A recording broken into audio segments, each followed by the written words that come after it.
နေ့သာသနာတော်နှစ်2550ခုနှစ်ကောဇာတက္ကရာ1369ခုတော်သလင်းလပြည့်ကျော်9ရက်2009ခုနှစ်10လပိုင်း5ရက်နေ့ညကျေးဇူးတော်ရှင်ဧကမဟာပန္တိတမိုးကုတ်ဆရာတော်ဘုရားကြီးဤတရားဌာနမိဂရာဘုံကျောင်းတိုက်သို့စခန်းဝင်တရားနာကြွရောက်လာကြသောယောဂီသူတော်စင်များအားလုံးစိတ်ချမ်းသာခြင်းကိုယ်ဤကျမ်းမာခြင်းပြည့်စုံစွာနဲ့ဦးဇင်းတို့ဟောပြောပြသမဲ့သစ္စာတရားများကိုနားလဲနာနိုင်ကြပါစေနားတဲ့အတိုင်းလဲသိကြပါစေသိတဲ့အတိုင်းလဲဒီဘဝဒီခန္ဓာမစွန့်ကြခင်ကိုယ်ဒုက္ခကိုလက်စသိမ်းအောင်ကျင့်ကြံကြိုးကိုပွားများအားထုတ်နိုင်ကြပါစေလို့ရှေးဥစွာမေတ္တာပို့သပေးလိုက်ပါတယ်နော်သစ္စာတရားတော်တို့ကိုဟောကြားရာ၌အနန္တဂုဏ်အင်းကျေးဇူးရှင်များဖြစ်ကြသောဘုရားယရဏယရဏအင်္ဂါယရဏတော်မြတ်သုံးပါးတို့နှင့်တကွအမိအဖဆရာသခင်ကျေးဇူးရှင်အပေါင်းတို့အားပူဇော်ကျေးဇူးဆပ်သောအားဖြင့်၎င်းဦးဇင်း၏မျက်မှောက်သို့ယနေ့တရားနာကြွရောက်လာကြသောတန်တရာဤဆွေတော်မျိုးတော်အပေါင်းတို့အားကျေးဇူးဆပ်သောအနေနဲ့ဟောကြားသွားမှာဖြစ်ပါတယ်အားလုံးသောသူတော်ကောင်းအပေါင်းတို့လည်းအချိန်ရှိကြလုံးလစိုက်ကြပြီးရှိကြလုံးလစိုက်ကြပြီးတော့သာသနာနဲ့ကြုံဆုံကြလူဖြစ်ကျိုးနှက်အောင်ကြိုးစားကြပါလို့ရှေးဦးစွာလေးစားစွာနဲ့တိုက်တွန်းပါတယ်နော်ကဲအားလုံးပဋ္ဌာန်းဒေသနာတော်ပူဇော်ရအောင်နမောသတ္တဝေကဝါတောအရဟတောသမ္မာသမ္ဗုဒ္ဓတ္တနမောသတ္တဝေကဝါတောအရဟတောသမ္မာသမ္ဗုဒ္ဓတ္တနမောသတ္တဝေကဝါတောအရဟတောသမ္မာသမ္ဗုဒ္ဓတ္တဟေတုပစ္စယောအာရမဏပစ္စယောအဓိပတိပစ္စယောအနန္တရပစ္စယောသမန္တရပစ္စယောသဟဇာတပစ္စယောဟိညမိညပစ္စယောနေတယပစ္စယောဥပနေတယပစ္စယောပုရိဇာတပစ္စယောပစ္စာဇာတပစ္စယောအာသေဝနာပစ္စယောကမ္မပစ္စယောဝိပါကပစ္စယော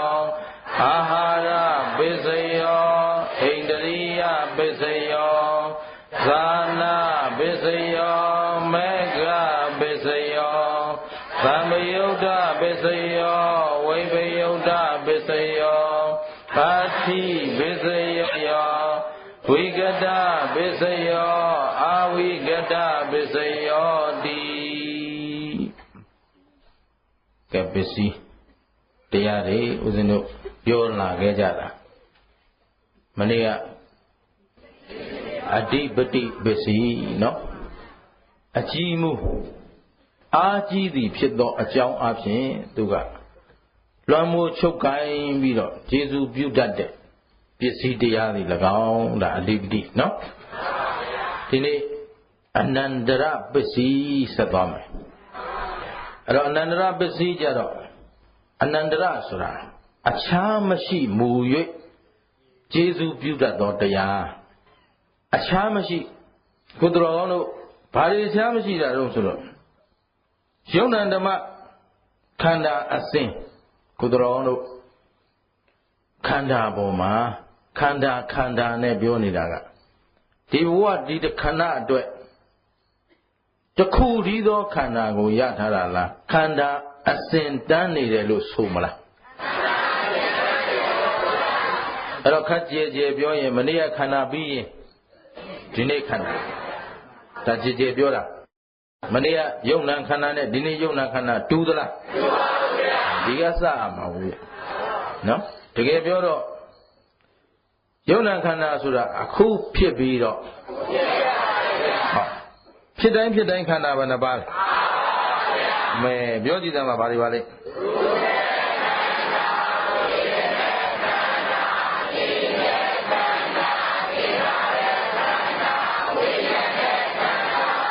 ခန္ဓာဘယ်နှပါအဲ့တော့ရူပခန္ဓာဘယ်ချိန်ဖြစ်တဲ့တော့နော်အချိန်တိုင်းမှာရုပ်တရားလေးတွေဖောက်ပြန်ပြီးတော့ဖောက်ပြန်တယ်ဆိုတာအသစ်ဖြစ်နေတာဖောက်ပြန်တယ်ဆိုတာအဲ့ဒီအသစ်ဖြစ်လာတဲ့ဖောက်ပြန်မှုလေးကပြီးတော့ပျက်စီးသွားဖောက်ပြန်လိုက်အဲ့ဒါဖြင့်ဘယ်ချိန်ဖြစ်နေတာဆိုတော့အချိန်တိုင်းဖြစ်နေတာရုပ်တစ်ခုတည်းလားဒီတစ်ခုတည်းတော့မဟုတ်ဘူးဒါပေမဲ့ရုပ်တော့ရုပ်ပဲအနန္တရပစ္စည်းပါလေဝေဒနာလည်းထိုနည်းတူစားပဲဝေဒနာခန္ဓာတော်ကောင်းတို့ဥစဉ်တို့တဏ္ဍာမှာခံစားတတ်တဲ့သဘောတွေရှိမရှိအဲ့ဒီခံစားတဲ့သဘောကလည်းတစ်ခုတည်းတစ်မျိုးတည်းတစ်ကောင်တည်းတစ်လျှောက်လုံးဖြစ်နေတာလားတစ်ခုပြီးတစ်ခုဖြစ်နေတာဒါဖြင့်ဝေဒနာသင်ညာသင်္ခါရဝိညာဉ်နံတရားအဲ့ဒီနန္ဒမတွေဟာတစ်ခုဖြစ်လိုက်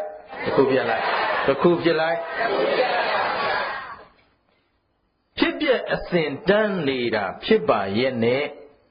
ခုဦးဇင်းတို့သူတော်ကောင်းတို့ရဲ့ဘာဝနာမပါဘဲနဲ့တာမညအသိမှကြတော့မနေ့ကလည်းငါပဲနေလိုက်ငယ်တုန်းကလည်းငါပဲအခုလည်းငါပဲဟောခဏနေကလည်းငါပဲ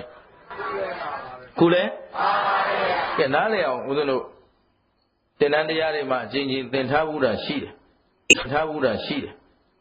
ကဲဒီနေ့ပလင်ပေါ်မှာထိုင်ပြီးတရားဟောနေတယ်ဒါဥဒုမင်္ဂလာအများအားလက်သုံးထားတဲ့သဘောလေးတစ်ခုပေါ့ပလင်ပေါ်မှာတရားဟောနေတယ်ဘယ်ဘုန်းကြီးဟောနေတာ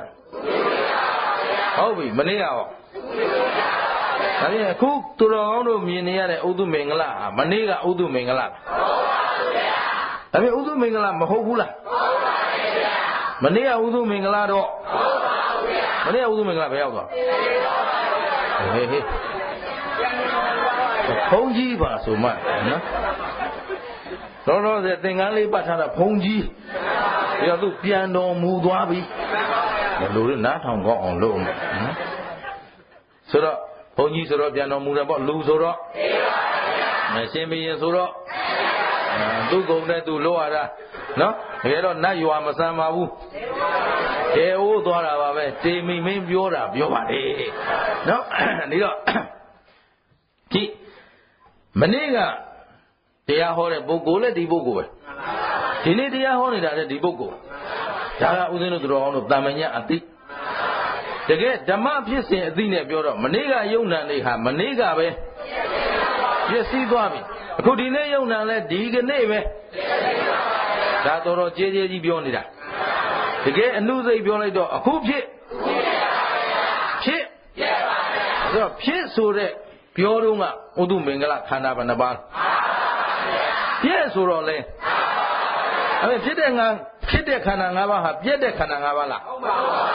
ဟောပြည့်လို့ပြောတဲ့ခန္ဓာ၅ပါးနဲ့ဖြစ်လို့ပြောတဲ့ခန္ဓာ၅ပါးဒုသလားဖြစ်လို့ပြောတော့ကလည်းခန္ဓာအဲ့ဒီအပြောကလေးကပြောပြီးတော့ဘာတွေပြည့်သွားပြည့်လို့ပြန်ပြောတော့ခန္ဓာ၅ပါးဒါလည်းပြောပြီးတော့ဟောဒါဖြင့်ခုဖြစ်ပြီအဲ့ဒီနေရာမှာအနန္တရပစ္စည်းကြတော့အခုပစ္စယုတ်ဒေသဥစဉ်တို့အနစ်ချုပ်ကလေးမှာပေါ့လေအတူအချင်းကလေးမှာခုတော်တို့ပစ္စယုတ်ဒေသပါဠိဆိုပြီးဟေတုဟေတုသမယုတ်တက္ကနာဆိုပြီးရွတ်ကြဖတ်ကြတာမရှိဘူးလားအဲ့ဒါအချင်းကလေးနော်အဲ့တော့အဲ့ဒီချင်းကလေးမှာဘယ်ကစပေးထားလဲပညာရှိတွေကသက္ခုဝိညာဏဓာတုတန်သမယုတ်တက္ကသဓမ္မမနောဓာတုယတန်သမယုတ်တက္ကနိစ္စဓမ္မနံအနန္တရပစ္စယေနပစ္စယောအဲ့ဒါပြီးတော့မှသူဘာပြောတော့ဆိုမနောဓာတုတန်သမယုတ်တက္ကသဓမ္မမနောဝိညာဏဓာတုယတန်သမယုတ်တက္ကနိစ္စဓမ္မနံ အနန္တရာပစ္စယေနပစ္စယောဆိုပြီးတော့ဓဝါရ6ပေါက်လုံးကိုဒီလိုနှစ်ပြန်သွားအားလုံးရွတ်ဖူးဖတ်ဖူးတဲ့လူသိမှာပေါ့အဲ့တော့မရွတ်ဖူးမဖတ်ဖူးသေးရင်လည်းရွတ်ဖူးဖတ်ဖူးအောင်လုပ်ကြအောင်ပေါ့နော်ရွတ်ရင်းနဲ့နှလုံးသွင်းနိုင်ရမယ်အဲ့ဒီနေရာမှာပစ္စယေနပစ္စယောအဲ့ဒီမှာပိနော်ပြစ်လို့တော့မလုံးနဲ့ဘယ်မှသွားမပြစ်ကြနဲ့တချို့ကပစ္စယေနပစ္စယောတွေဟုတ်တာပစ္စယောတွေလောက်ကြတာရှိအဲ့ဒါမပြစ်ပါနဲ့တဲ့နော်ပစ္စယေနပစ္စယောအဲ့တော့ဟေတုပစ္စယောအဲ့ဒါကိုဟေတုပစ္စယောလည်းမလုပ်ပါနဲ့နော်ကုသလာဆိုတော့လည်းကုသလာမလုပ်ကြပါနဲ့နော်တချို့အဲ့လိုအတန်ကလေးတွေဒါအရေးကြီးတယ်ပေါ့အဲ့တော့ခုရှိသေးသက္ခုဝိညာဏဓာတုဆိုတော့သက္ခုဝိညာဏဓာနော်သက္ခုဝိညာဏဓာဆိုတော့ဘာကိုပြောတာမြင်စိတ်ဖြစ်နေပြီသက္ခုဝိညာဏလို့ပြောတာကိုနော်သက္ခုဝိညာဏဓာတုဆိုတော့သက္ခုဝိညာဏဆိုတဲ့မြင်စိတ်ကလေးသည်နော်မြင်စိတ်ဆိုတဲ့ဓာတ်ကလေးသည်ဆိုတော့အဲ့မြင်စိတ်လို့ပြောပြီဆိုရင်ကိုတို့ကနားလည်ထားမှာဒါအနစ်ချုပ်ထားတာကိုတို့ကအကျယ်ချဲ့ထားရင်တော့ဒီလိုမဟုတ်ဘူး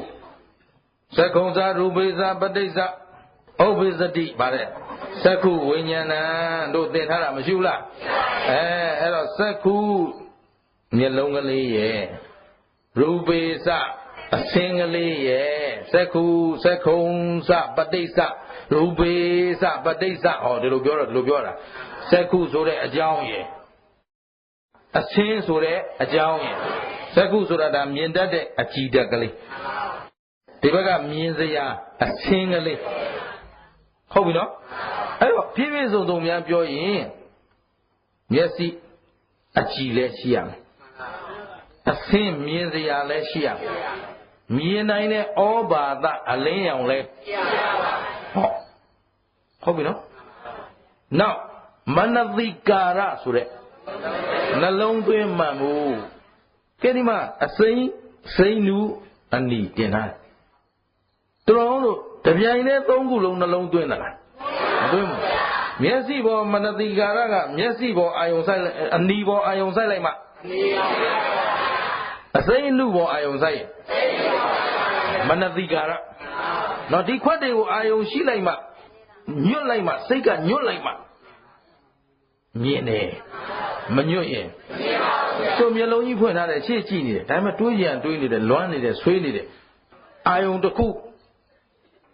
ရောက်နေရင်ဒီမျက်လုံးကြီးကဖွင့်လာထားတယ်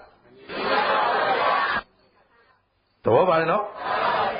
ဒါမို့လို့မနတိကာရနှလုံးသွင်းမှန်မှုလည်းရှိရအဲ့ဒါအကြောင်းတရားလေးတွေနော်သူကဒေသနာဘုရားရှင်ဟောတဲ့ဒေသနာတွေဟာလောက်ကြံဖန်တီးပြီးတော့စိတ်ကူးရင်ဟောထားတဲ့ဒေသနာတွေလားတကယ်ဖြစ်စဉ်တွေလားအဲ့ဒါဓမ္မသဘာဝတွေဘုရားပြောလို့ဖြစ်လာတာမဟုတ်ဘူးဖြစ်တာကိုဘုရားပြောသွားတယ်တို့ဘုရားနော်တို့ဘုရားလို့ဆိုရတာမတမ်းမှစိတ်ထဲမှာတော့ဝမ်းမြောက်သဘောဗျာနော်ဘာလို့တို့ဘုရားကလို့ပြောရသတုံးလို့ဆိုတော့တခြားသောကိုးကွယ်မှုဆိုင်ရာဘုရားတွေကြတော့သူတို့ကဖန်ဆင်းတာလို့ဆိုတယ်တို့ဘုရားကကြတော့မဟုတ်ဘူးတဲ့ရှိတာငါပြောသွားတာတဲ့ငါဖန်ဆင်းတာတခုမှမရှိဘူးမှန်ပါဗျာဟောတဘာဝကြပုံလေးရမင်းတို့ခန္ဓာကိုကြည့်လဲဒါပဲငါခန္ဓာကြည့်လဲဒါပဲဆိုတော့ဘုရားမြင်စိတ်တစ်ခုပေါ်ဖို့ဆိုတော့ဘုရားကလည်းဘာတွေပါမလို့ဆိုတော့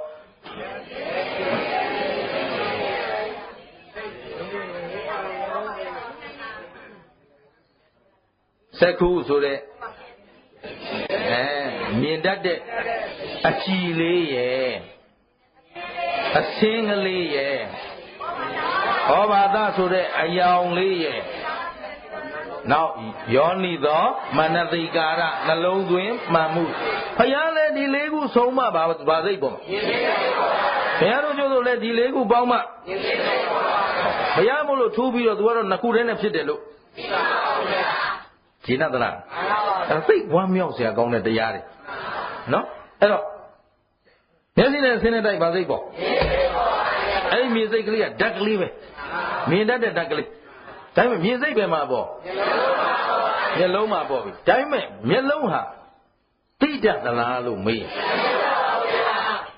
နားကရော နားဘာလို့တတ်ဒါပေမဲ့ကြာမှန်သူသိသလားမေးတော့သိတာဘာသူလို့တော့ဟောဓာတ်တွေသင်ထားတယ်လေမနောဒွါရဆိုတာသိတတ်တယ်ကြံတတ်တယ်ကျေးဇူးရှင်မိုးကုတ်ဆရာတော်ဘုရားကြီးကုံတော်တွေကျေးဇူးတော်တွေဒီနေရာမှာအမတမ်းမှထဲထဲဝင်ဓမ္မကိုလေ့လာလိုက်စားလို့သိလာလေပို့ပြီးတော့ထင်ရှားလာလေကျေးဇူးတင်စရာကောင်းတယ်နော်ပြောလိုက်ပုံများဘာသာပြန်ပုံမတူနော်ဒီမနောဘာလို့တာမနောပေါ့ဆိုတာသိကြံတတ်သောသဘောအစုပြောသွားချတာအဲ့ဒါပြင်ရင်မဲ့သိတယ်ဘာသိမလဲမြင်တာသိမယ်ကြားတာသိမယ်နားတာသိမယ်စားတာသိမယ်သိတယ်နောက်သိပြီးရင်နောက်ပါလားကျမ်းတယ်ဆိုတာမနောဒွါရရဲ့အလုပ်အဲ့တော့မနောသည်သူ့အာယုံပါလဲဆိုတော့ကြံတွေးစရာတယ်လို့လုပ်လိုက်တယ်ဒီချာမနော်အခုလိုပဋ္ဌာန်းဒေသနာတွေပရိစ္ဆသမုပ္ပါဒေသနာတွေထဲထဲဝင်သိလာလေခန္ဓာဖြစ်စဉ်တွေသိလာလေဩကျေးဇူးရှင်ဆရာတော်ဘုရားကြီးရဲ့ကျေးဇူးဂုဏ်တွေပေါ်လွင်လာလေပဲအပူအလိုမရှိအောင်လုပ်ပေးထားခဲ့တယ်ဒီသကုဝိညာဏဓာတုအဲ့ဒီမြင်တတ်တဲ့ဓာတ်ကလေးသည်နော်သူနဲ့ရှင်မောရှင်ဘက်ဖြစ်တဲ့သကုဝိညာဏဓာတုတံသံမယုတ်တကားစဓမ္မနံမဆိုးလား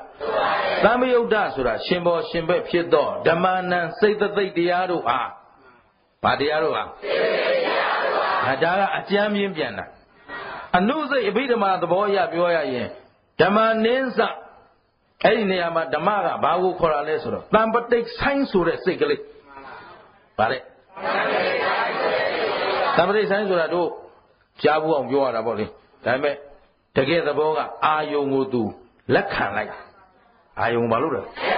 လက်ခံလိုက်တယ်မျက်စိမြင်စိတ်ကမြင်ပြီးပြီတဲ့မျက်စိကမြင်ပြီးပြီအဲ့တော့မနတိကာရဆိုတဲ့ဒီမနောဓာတ်ကိုသူပေါ်တော့မှာနော်အဲ့တော့ဒီအာယုံကိုလက်ခံပေးပါနော်သူလှမ်းပို့လိုက်တဲ့တန်တမ်းမျိုးတကားစဓမ္မနံသံပတိတ်ဆိုင်ဆိုတဲ့စိတ်ကလေးကိုသူနဲ့ရှင်မောရှင်ဘက်တဲ့ဘယ်လိုလဲရှင်မောရှင်ဘက်ဆိုတာအတူတူတပြိုင်တည်းဖြစ်နေတာလားရှင်ပြီးဖြစ်တာလားရှင်ပြီးဆိုတာဒီထဲမှာတသားတည်းသွားတာမဟုတ်ဘူးနော်မြင်စိတ်မြင်ပြီးပြီဒါမို့ဦးဇင်းတို့တင်တဲ့အခါလွယ်အောင်ပြောတယ်မြင်တာပဲရမြင်သိတော့မလို့ဟောဒီလက်ညိုးကြီးကလကားသွားနေတာမဟုတ်ဘူးဗျဟမ်သူ့အလုပ်ကဒီမှာသိအောင်သူသွားတယ်မနှောသိတတ်တဲ့သဘောလေးစီလှမ်းလှုပ်ပေးလိုက်တံပတိတ်ဆိုင်လက်ခံပေးပါနော်တန်တီရဏစုံစမ်းလိုက်တယ်ဟိုကရှင်းတယ်နော်ဝုတ်ထောဆုံးဖြတ်ချက်ချတယ်ဇောခံစားတယ်ဒီလိုသွားမှာဘူးအဲ့တော့အဲ့လိုသွားဖို့တွေ့တဲ့မနောဓာတုတန်သံယုတ်တကားစဓမ္မအနန္တရပစ္စည်းနဲ့စိတ်ဓာစေတသိကဓမ္မဟောသူကစိတ်တွေစေတသိက်တွေအနန္တရပစ္စည်းနဲ့ပစ္စည်းရောအခြားမရှိကျေစုပြုချတယ်နောက်တစ်ပိုက်ကြမှာမနောဓာတုဟောခုနလက်ခံပြီးပြီမနောဓာတ်ကအာယုံကိုလက်ခံပြီးပြီနော်လက်ခံပြီးတော့ तू ကလည်းသိပြီသိပေမဲ့သူ့မှာ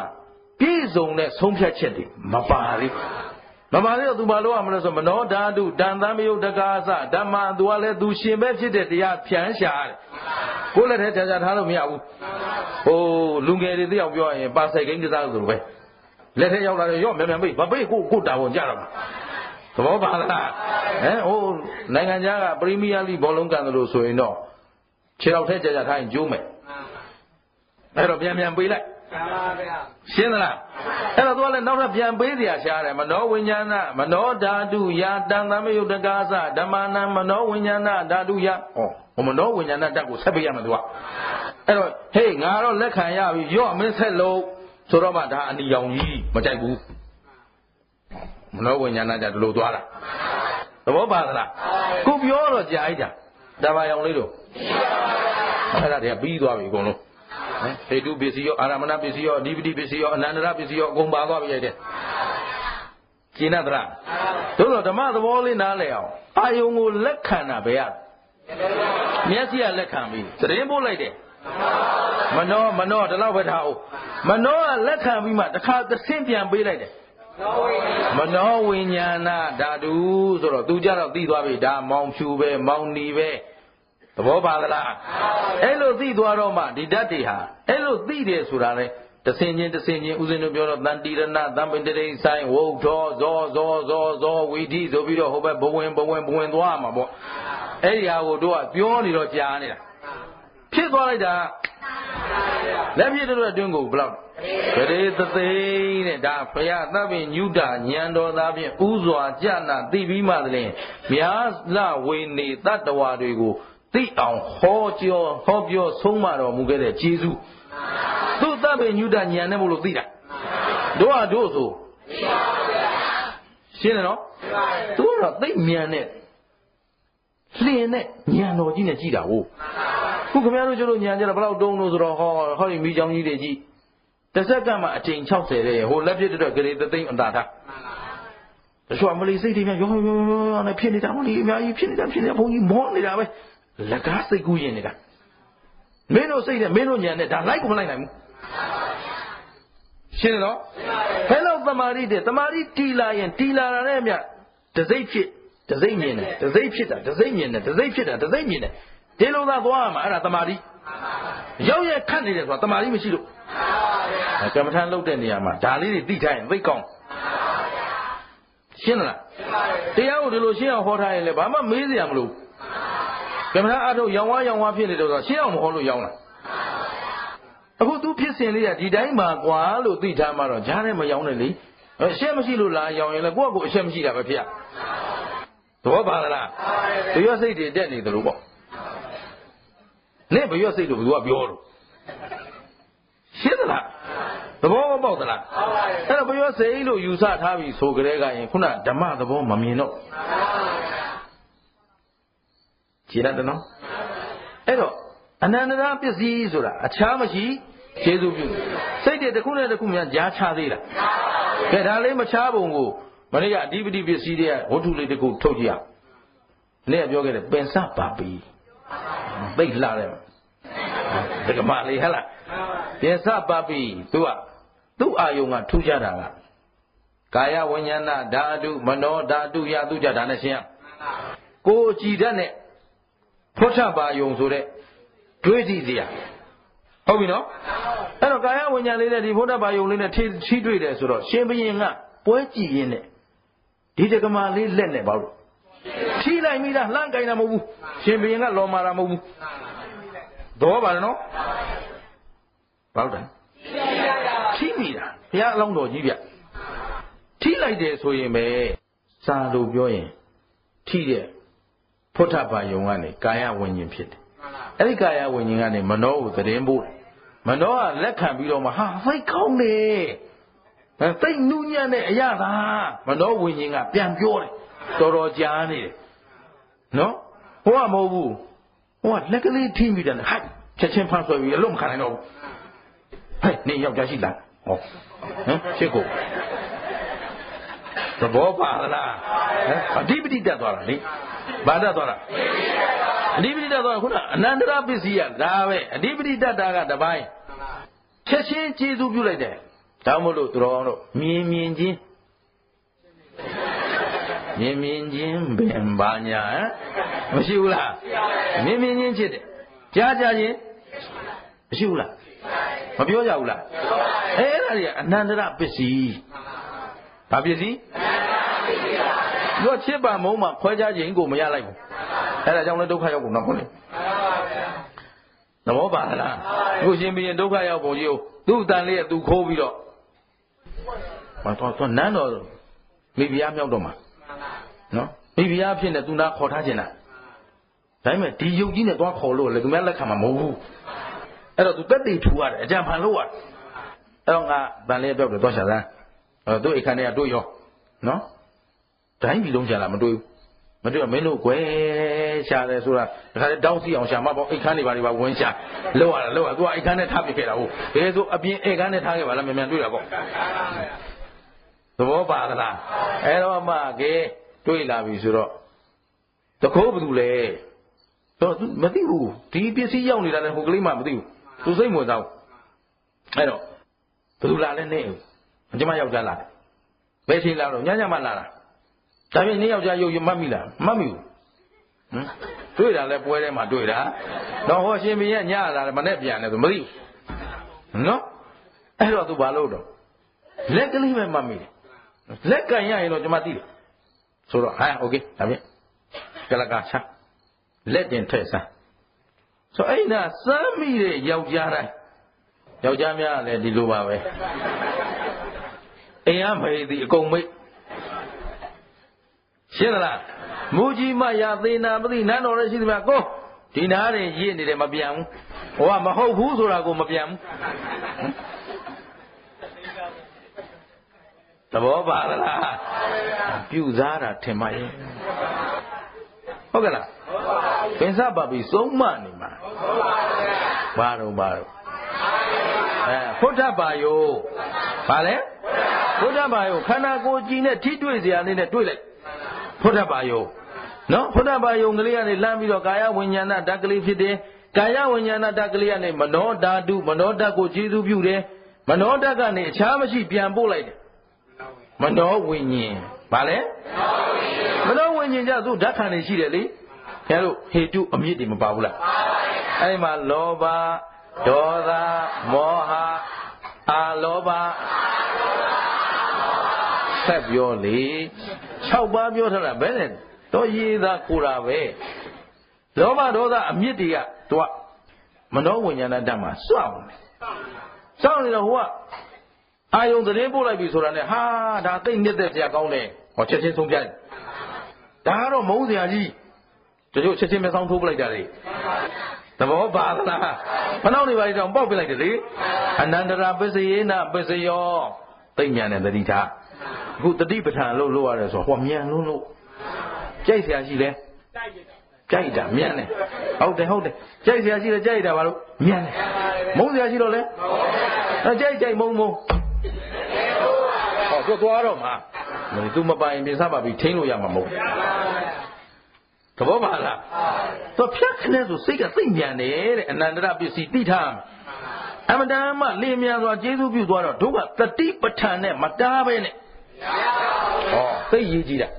ကိုယ်စိတ်ကြောင့်ကိုသိဖို့ကိုယ်အချင်းသိက္ခာကိုပြင်နိုင်ဖို့ဘာရှိရတတိပဋ္ဌာန်နဲ့ဒါတောင်မှတစ်ချိန်တစ်ခါလဲလောက်ရမှာလားချိန်ဖန်များစွာပွားနေရအေးဘာဝိတ္တပဆိုတာဘုရားပြောတာဒါဟိုကသိမြန်တယ်ကျင်းတယ်နော်အဲ့တော့ဒီခုလေရှင်မင်းကြီးကသက်သေပြချင်တာနော်ငါဒီလိုကြောင့်မှကွာဆိုတော့ဒီရုပ်ဆိုးမှကိုမိဖုရားမြောက်ဖို့အတွက်တခါလေအကုန်လုံးစစ်မဟုတ်ဘူးဆိုတော့အရှင်ဘုရင်ပြုံးစီနဲ့လာနော်တို့များဖြစ်နေမလားမသိဘူးဟမ်သဘောပါလားအမေငါများဖြစ်နေမလားမသိဘူးတခိုးကဆိုတော့တရားဥပဒေရဆိုရင်လဲစัญญစာရှင်ဘုရင်တော့ဘာတော့မချမ်းဘူးအကုန်လုံးတပြေးညီဖြစ်ရမှာကိုအဲ့ဒီနေရာကြမှာပြောချင်တာလေဟုတ်ကဲ့လားအဲ့ဒါနဲ့သူ့လက်ကလေးထိုးပေးဟိုကဗါလဲဒါပဲသူ့ယောက်ျားဆိုတော့မှဒီရွှေသမင်ဘယ်အတွက်တော့ဟာဒီမင်းကြီးယူသွားတာပဲနော်အဲ့တော့မှကဲသင်တို့ငါမေးဦးမယ်တဲ့မင်းတို့အခုဒီနားမှာရေဝဲနဲ့နေကြတာရှင်မင်းကသိတယ်သူကလည်းသူလိုဆိုတော့ဟာစနိတ်ချင်းမွေချင်းတော့ဗာဖြစ်တော့ရှင်မြင်တာပေါ့ဝမ်းလက်သစီဟုတ်လားအဲ့တော့မင်းတို့စိတ်ကလေးတွေတဲ့အခုဒီကလေးမှလက်နဲ့ထိလိုက်တော့မင်းတို့ဘယ်လိုဖြစ်ကြတော့ဟာသင်မင်းကြီးမေးလို့ပြောအောင်မယ်နော်သခိုးများမပေါ်ရင်လက်ခံတော့မှာထောင်ကြပါစေတော့အားလုံးစိတ်ထဲကလေကြည့်တာမြန်လိုက်တာဘုရားအနန္တရပစ္စည်းကကျေးဇူးပြုပုံမြန်တူးတာနော်သဘောပါသလားအဲ့ဒီတော့မှဘုရင်မရအေးဟေးတဲ့အဲ့ဒါကြောင့်ငါလဲဒီအာယုံကိုလက်ခံမိပါတယ်ကွာမိဖုရားမြောက်မလို့ဆိုတော့သင့်တော်ပါတယ်ထိုက်တန်ပါတယ်ရုပ်တံမလှပါပဲသူ့မှာထူးခြားချက်ရှိနေတယ်အဲ့တော့အကောင်းဆိုတာရှင်ဘုရင်ဆိုတာတိုင်းပြည်အုပ်ချုပ်မင်းလို့ဟုတ်လားခေါင်းဆောင်အကြီးအကဲဆိုတာအကောင်းအမွန်အမြတ်ဆိုရင်အကြီးအကဲသာထိုက်တန်ပါတယ်ဆိုပြီးဒါဒီသွားတယ်ပေါ့ဗျာဒီဇလန်ကဆိုတော့ဒါအနန္တရပစ္စည်းမှာနော်မြင်ပြီးစီနဲ့တပြိုင်နဲ့တို့မှာလောဘဒေါသမောဟမဖြစ်ဘူးလားအခုကြည့်ဒ စေတနာကြည့်အောင်သဝသင်္ခါရပစ္စယဝိညာဏပစ္စယနာမရူပပစ္စယသလယနာပစ္စယမတ္တပစ္စယဝေဒနာပစ္စယတဏှာပစ္စယဥပါဒနာပစ္စယကာမဘဝပစ္စယဇာတိပစ္စယသွားလိုက်တာတလုံးချင်းကြာလိုက်တာနော်ဒါမှရောင်လေးတို့ဟိဇရာမရဏရောက်သွားပြီတလုံးချင်းတို့ကဖျားခွဲပြထားလို့သိတာနော်ကဲဒီပုံမှာအယောင်တွေအများကြီးရှိတာဥစဉ်ကအနီရောင်မပြမယ်လို့ခင်ဗျားတို့စောစောကြိုသိလားဒါမှရောင်လေးတို့မေးလိုက်တော့ဘာဖြစ်လို့အဲ့တော့စောစောကအနီရောင်မှဘာမှသိပြီးတော့ကြည့်လိုက်တာလားမသိပဲကြည့်လိုက်တာမသိတာကကြည့်လိုက်တာကသင်္ခါရပစ္စယဝိညာဏဆိုမြင်စိတ်ကလေးမပေါ်ဘူးလားအဲ့ဒီမြင်စိတ်ကလေးတွေလမ်းကျေစုပြုလိုက်တယ်နာယုတ်ဆိုတော့ခုနကမနောဓာတုမနောဝိညာဏဓာတုယာမရှိဘူးလားအဲ့လိုလမ်းကျေစုပြုလိုက်တော့အကုန်လုံးအလုံးလုံးကြပြီတလာယရဏမျက်စိကအလုံးလုံးလိုက်တယ်အစင်းနဲ့တွေ့တယ်ဖသပစ္စယဝေဒနာခံစားပြီးတော့မှဟေ့ငါတော့တွေ့ပြီလမ်းပြောလိုက်တယ်တဏှာမှကြည့်တယ်အနီရောင်ဥပါဒလမ်းမေးတယ်ဟေ့သေချာလားဟုတ်တယ်အနီဆိုတော့ကာမဘဝကအနီရောင်မှာဖယားတော့ပါလားဝစီကာစီရောက်သွားပြီဒီမှာမနောကပြောကျေးဇူးပြုပြီးတော့ပဲရောက်သွားပြီဝစီကာရောက်မနောကပြီးတော့မှဝစီကာရောက်သွားပြီဘုန်းကြီးမေးတာကြားလိုက်သည်နဲ့တပြိုင်နဲ့ဖြေပြီးသားဖြစ်နေပြီဖြေပြီးသားဖြစ်တော့အဲ့ဖြေပြီးပြီဆိုကြတဲ့ကရင်ဖြေပြပြီဆိုဇာတိဇရာမရဏသွားပြီကဲရှင်းလားသုဒ္ဓနီးရဟောတော့တလုံးချင်းစီပြအဲ့ဒါကိုဧကထဒေသနာနဲ့ပြန်ကြည့်လိုက်တော့တစ်ခုဖြစ်တယ်နဲ့ပုံဖြစ်တာကွာဘာဖြစ်လဲသေချာလုံးတော့ပရိစ္ဆာသမုပ္ပါစက်ရဟဟာခြားခြားပတ်မနာမရလဲနေတာအဲ့ဒီလဲနေတာဒီပဲတန်တရားမြင်စိတ်ကလေးဖြစ်လိုက်အဝိဇ္ဇာသဇရာမရဏဆိုကြားစိတ်ကလေးဖြစ်လိုက်ရှင်းတယ်နော်အဲ့တော့စိတ်ကလေးတစ်စိတ်ဖြစ်တိုင်းဖြစ်ပြီးရင်အဲ့တော့စိတ်ဖြစ်တယ်ဆိုတော့စိတ်ဖြစ်လို့ပြည့်ရင်ဒီဘက်ကဘာဟောပါရုပ်လဲပါတယ်စိတ်လို့ပြောတော့စိတ်တင်လုပ်လို့ရသလားစိတ်ပဲပေါ်မှာမိတော့ရုပ်ကဟောပြန်လာပဲဒီပုံမှာ600တရားနဲ့နေရကလလရေကြီးတရေတီကလေးကဆိုကြတော့ဟောပရိသေတွေတီးပြီးဆိုကြတဲ့ကလလရေကြီးမပြောလို့ဘူးမြတ်ကလလရေကြီးကအခန့်ယုံအဲ့ဒီပုံမှာကံမစည်းုံနဲ့မှီပြီးတော့မှဝိညာဏတတ်နေရမှာဟုတ်ရှင်းသလားအဲ့တော့သုတိပရိသေတွေလည်းဒီတိုင်းပဲလူရဲ့စိတ်တစ်စိတ်ကလေးစပြီးတော့ပရိသေတွေပေါက်ဖွာလာတယ်ပရိသေတွေစိတ်အဲ့ပရိသေတွေကဟိုကံမနမိတ်ဂရိနမိတ်ကိုယူလာခဲ့ပြီးတော့ဘဝတစ်လျှောက်လုံးဘဝင်စိတ်ဆိုတော့အဲ့ပရိသေတွေနေခဲ့တဲ့အာယုန်တိုင်းအသက်ကလေးမပြတ်အောင်ဇီဝိတ္တိတွေမကြည်အောင်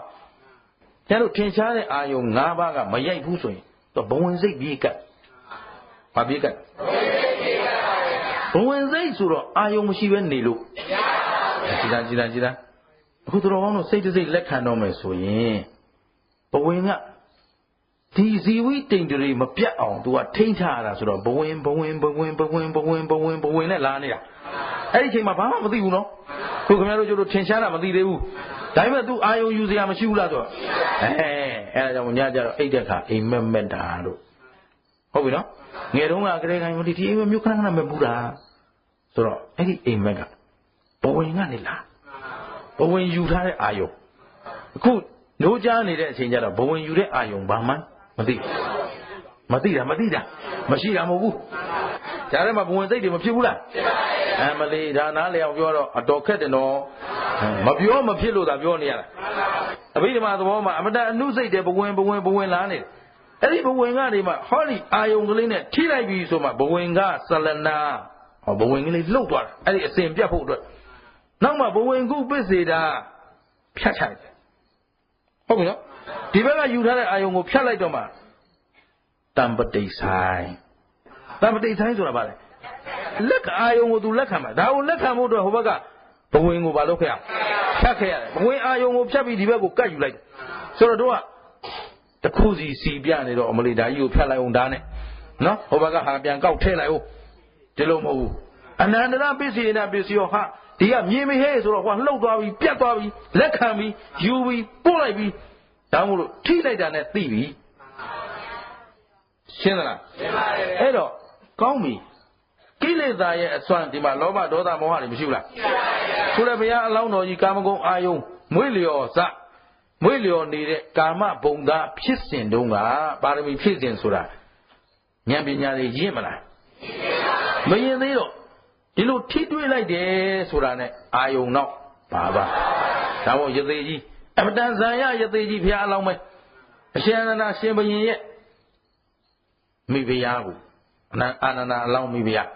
နေစဉ်ဆုံးဝပြုနေတယ်အာဘုရင်ကြီးကတခါတည်းတော်တဲ့စစ်ဖြစ်လို့တပုံသွားနေနေတယ်တောင်းဝင်ကနေဆုံးခံလာတာဘုရားလောင်းယသိကြီးနော်ဘုရားလား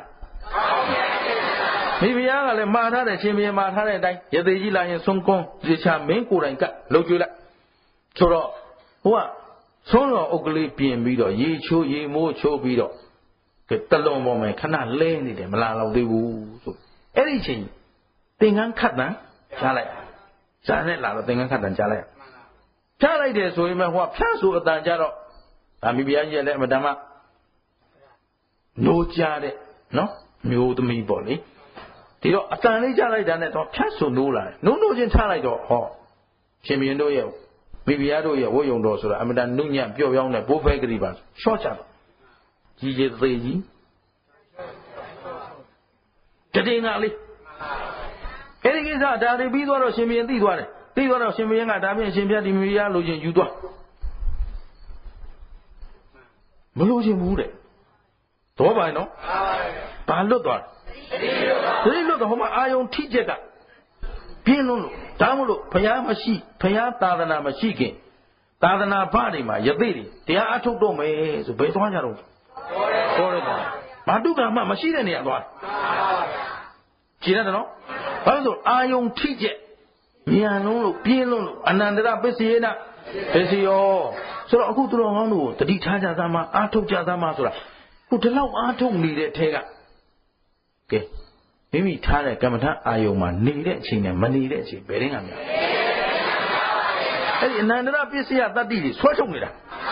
ဆွဲထုတ်နေဆိုအခုသူတော်ကောင်းတို့မှာဗီဇတွေကဟိတ်ကဘယ်နှပါမမေ့နဲ့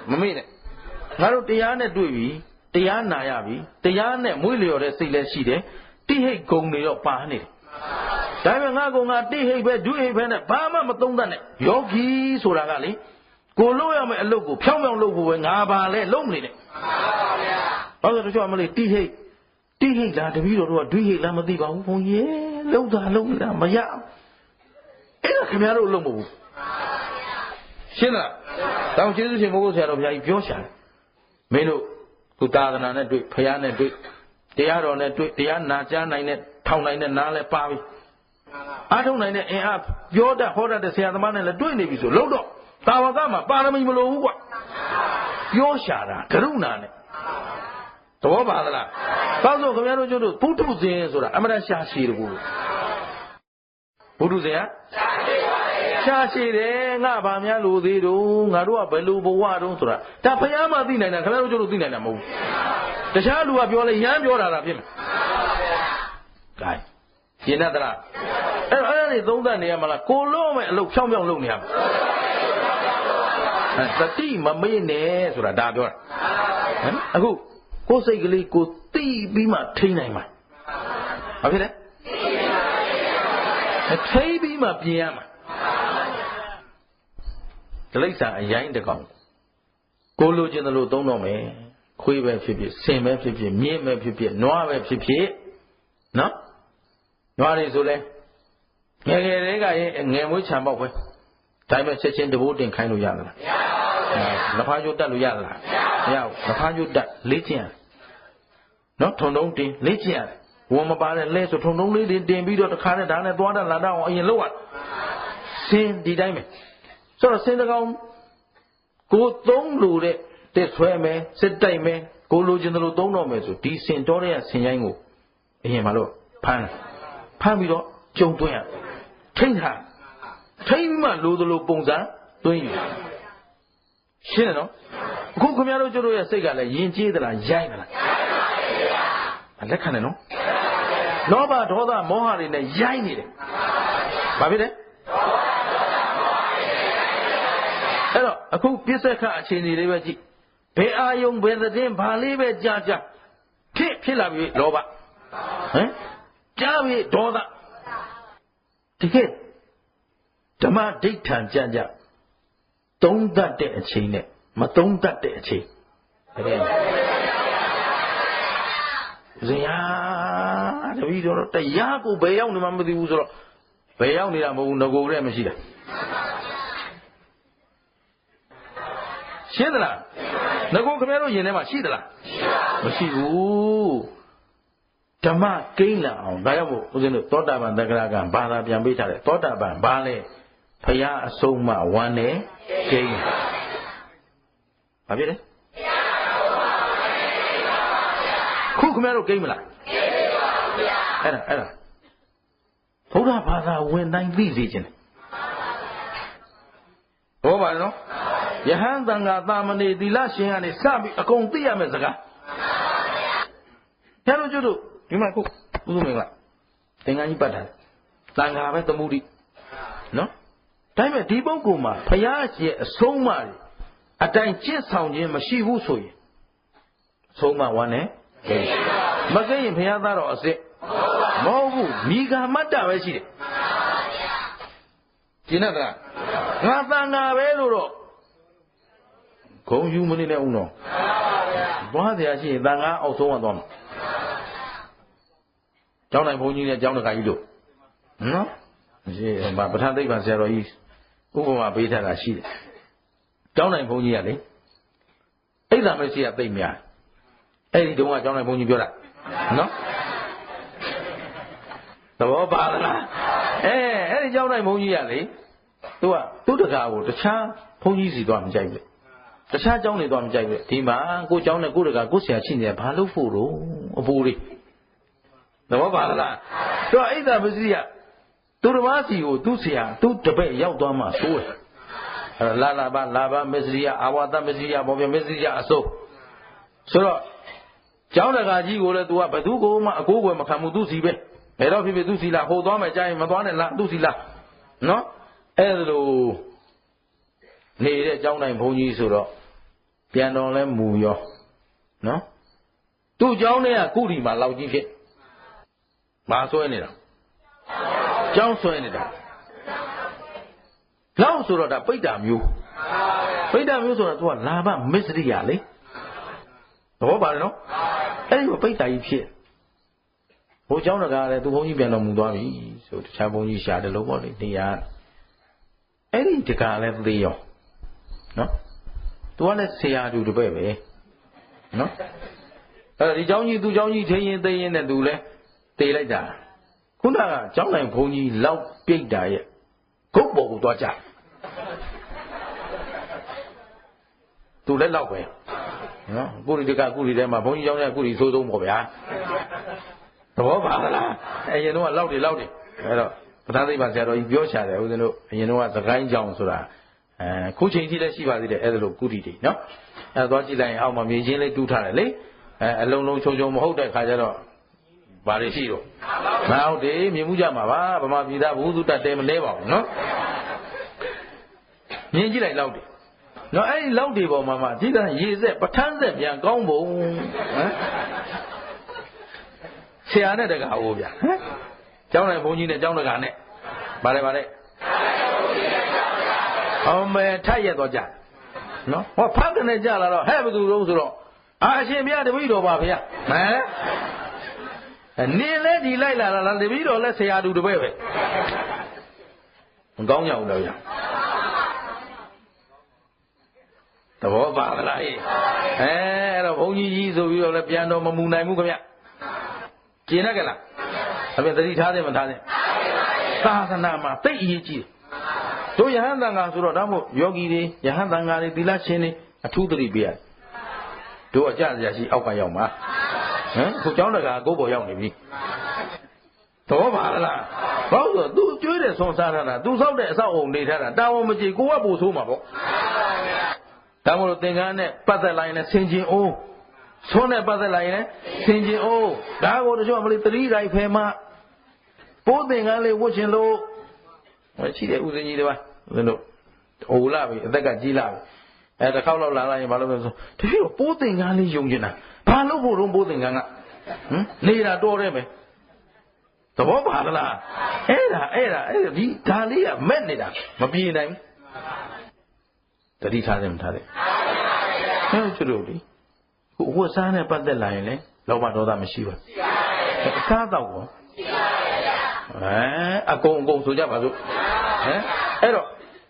မနောဓာတုတံသမယုတ်တကာသဓမ္မမနောဝိညာဏဓာတုယာတံသမယုတ်တကာနိသဓမ္မနံအနန္တရာပစ္စယေနပစ္စယောဆိုပြီးတော့မနောဓာတ်ကနေမနောဝိညာဉ်ကိုပို့လိုက်ပြီ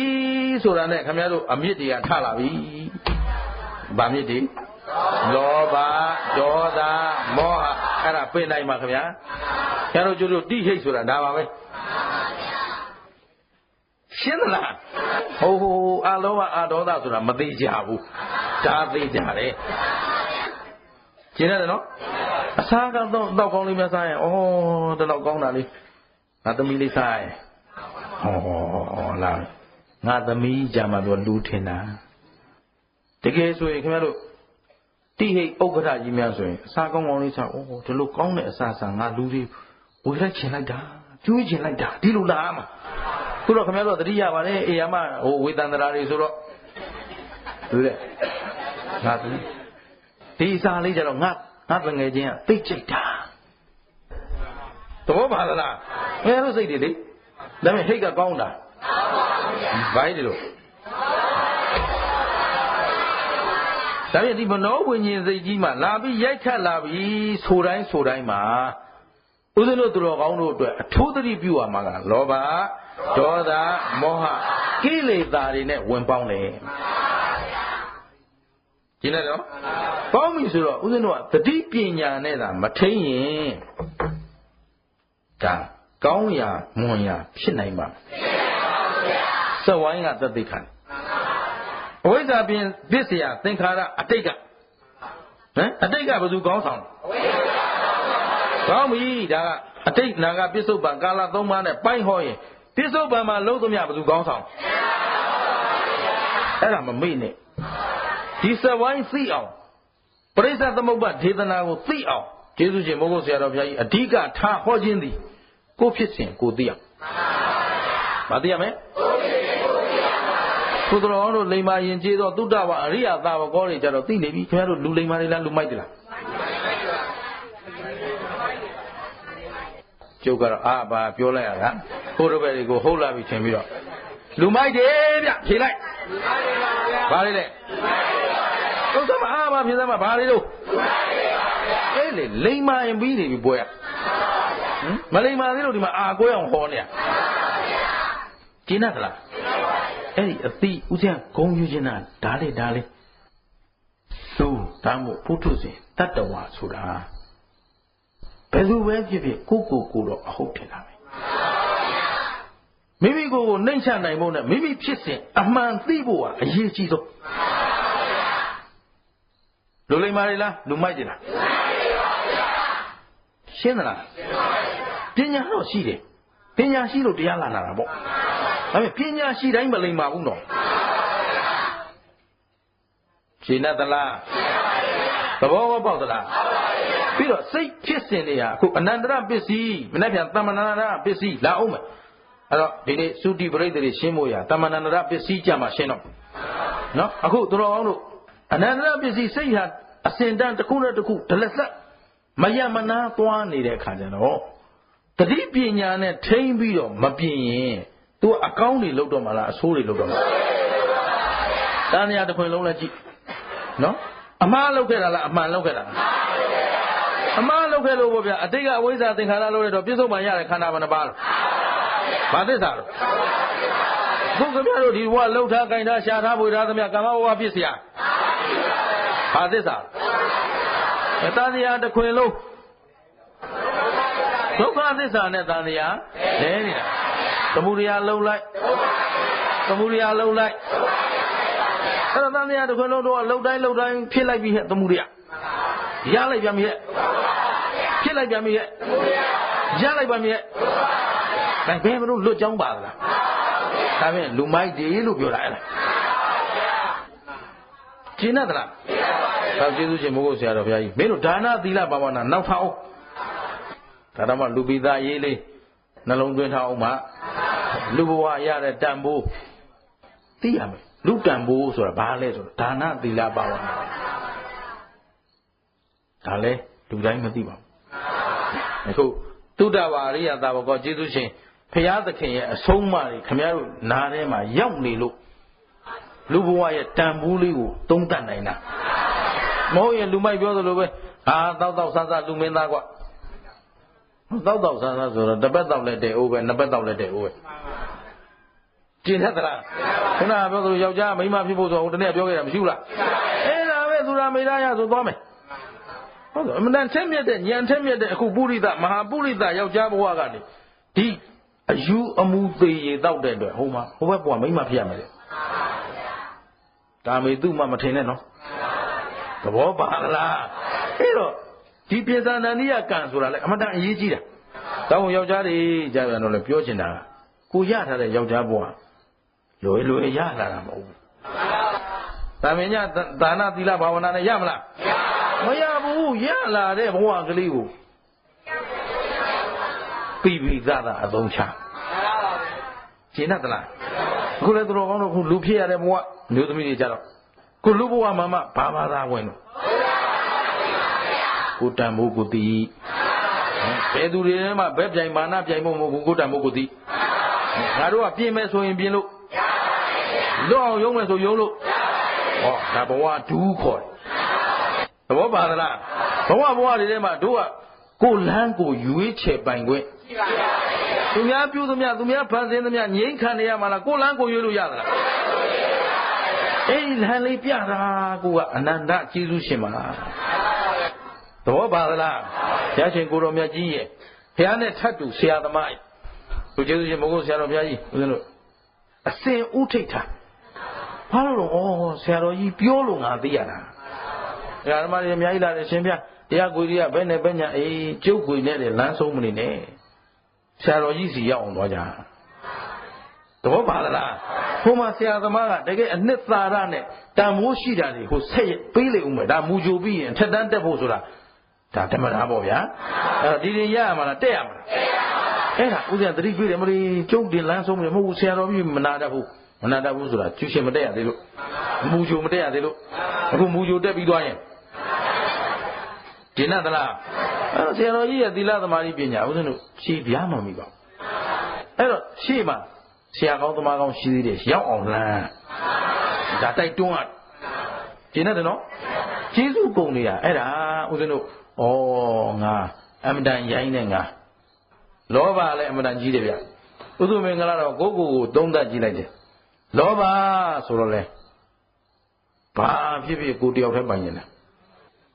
ငါသာအဓိကငါပဲရကျင်တာပဲငါကလွဲကြံတဲ့လူထိမကြိုက်နော်ဒေါသကြည့်ပြန်တော့လဲနည်းနည်းမှကိုမရှိတာအရရှိသလောက်စိတ်မရှိဘူး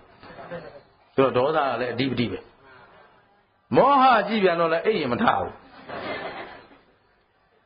ကောင်းတာကိုတကွက်မှရှာမတွေ့ဒါလောက်ဆိုးတဲ့လူဒီအသိရအောင်လုပ်ပေးတာကျေးဇူးကြီးပါပဲလေဆရာသမားကျေးဇူးကြောင့်ငါနည်းနည်းလိမ်ပါတယ်နော်တော်တော်လေးများခင်ဗျားတို့လိမ်ပါကြလားတော်တော်လေးလိမ်ပါဗလားမကျုပ်ကတော့ကျုပ်အကြောင်းပြောတာပါကျုပ်နဲ့တူအောင်လိုက်မပြောကြပါနဲ့ခင်ဗျာသဘောပါလားဦးဇင်းတော့ဒီလိုပဲသုံးသပ်လို့ရနော်မှားမှန်းတော့သိနေပြီမိုက်မှန်းတော့သိနေပြီပြင်လို့မရသေးဘူးဒီတိုင်းပဲနေကြတော့မလားဟမ်ဘာလို့ကြောက်ပြင်ရမှာကိုမိုက်မှန်းသိရင်မှားမှန်းသိရင်အနန္တရပစ္စည်းအရေးကြီးတယ်နော်သူကအခြားမရှိဆိုရဲ့မိုက်တဲ့လမ်းကိုဆွဲသွားရဲ့အခြားမရှိမူ၍ဘယ်သူတွေတဲ့အိုးရောက်တာမရောက်တာအဓိကကိုကရောက်တော့မှာ သူများအဓိကလားကိုအဓိကလားဒါဖြင့်သာသနာနဲ့တွေ့ကြိုက်မှတဲအိုးသွားကြမလားလွတ်အောင်ယုံမလားအဲ့တော့ဆရာကလည်းပိဋ္ဌာကြီးနောက်ကတပည့်ကလည်းမလောက်ကြနဲ့အောင်တော့ကျောင်းနိုင်ဘုန်းကြီးကလည်းပဲထဲမှာကုရီတွင်နဲ့လောက်အဲ့ဒီဘောရောက်လာတာကကျောင်းတကာလိုက်ပြီးကြရောဗျသဘောပါလားခေဒါလေးသတိထားပြီးတော့တို့လွတ်အောင်ဆုံးတယ်အဲ့တော့စိတ်တက်ခဏဖြစ်စဉ်ဒီနောက်မနေ့ပြန်ကြတော့တမဏန္တရဆိုတာအနန္တရကိုအမွန်းတင်အောင်ပါနောက်တမဏန္တရပစ္စည်းရင်ကြတော့အထူးသဖြင့်အခြားမရှိဘူး၍ကျေးဇူးပြုမယ်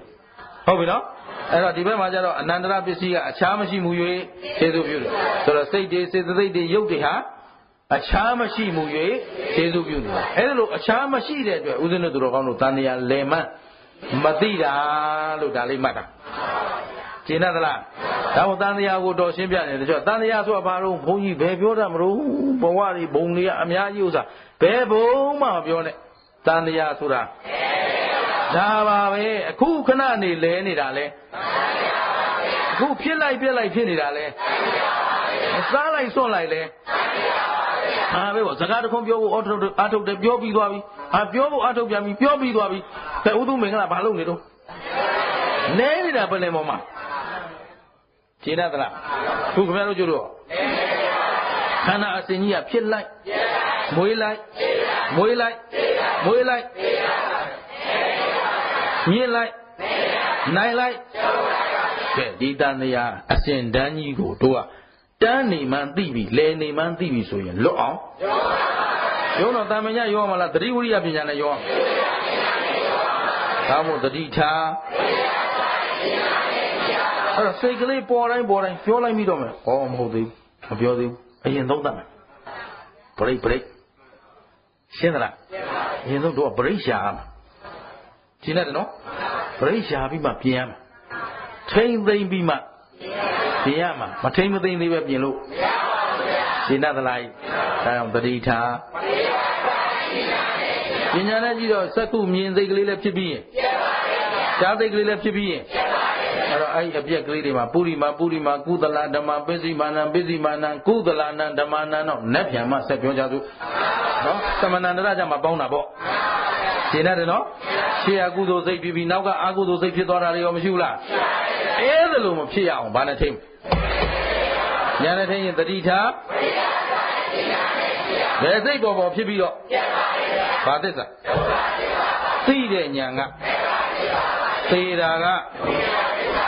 နောက်ခန္ဓာမလာတာက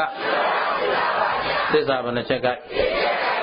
ဟေးကဲသစ္စာ၄ချက်တပြိုင်တည်းကြိုက်မှသာလျင်တန်တရားဝတ်တွင်းကလွတ်ကင်းနိုင်မှာဖြစ်တဲ့အတွက်အကြောင်းအကျိုးဓမ္မတွေကိုဖြတ်တောက်ပြီးလွတ်မြောက်အောင်ကြိုးစားကြပါစို့လို့တိုက်တွန်းရင်းနဲ့နားကြစို့